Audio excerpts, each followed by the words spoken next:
নমস্কার বন্ধুরা, আমি রূপা রয়েছি আপনাদের সাথে। আশা করি আপনারা সকলে খুব ভালো আছেন।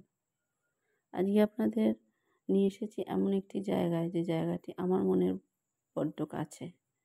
হ্যাঁ, আমার সাঁই বাবার মন্দির। এই মন্দিরটি আমাদের এখানে সোদপুর গির্জায় অবস্থিত।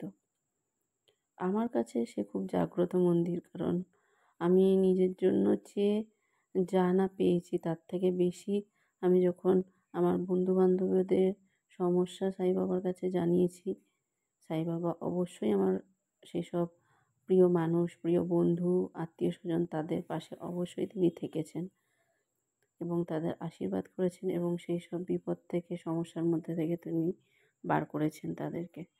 তো ওই জন্য সাঁই বাবার মন্দির, সাঁই বাবা আমার কাছে খুব প্রিয়। যদিও সবসময় যাওয়া হয়ে ওঠে না, যদিও মন্দিরে গিয়েই যে ঈশ্বরকে পুজো দিতে হবে এবং প্রণাম জানাতে হবে, ব্যাপারটা সেরম না। আপনি ঘরে বসে থেকেও, মন থেকেও যদি তাকে ডাকেন, তাহলেও কিন্তু আপনার মনটা যদি পবিত্র থাকে, আপনার মনের কথাটা কিন্তু ঈশ্বর পর্যন্ত ঠিকই পৌঁছে যাবে। তো আপনারা কেউ কি এসেছেন এই মন্দিরে?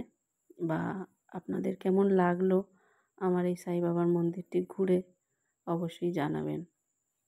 আর পুজো দিতে যদি আসতে নাও পারেন, যখনই সাঁই বাবার মূর্তিটি দেখছেন, একবার হলেও প্রণাম করে নেবেন এবং মনে মনে যদি কোনো সমস্যা থেকে থাকে তাকে জানিয়ে দেবেন।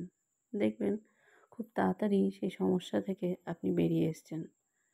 না, এটা আমার কথা না, এটা আমার বিশ্বাস। মেনে দেখতে পারেন একবার।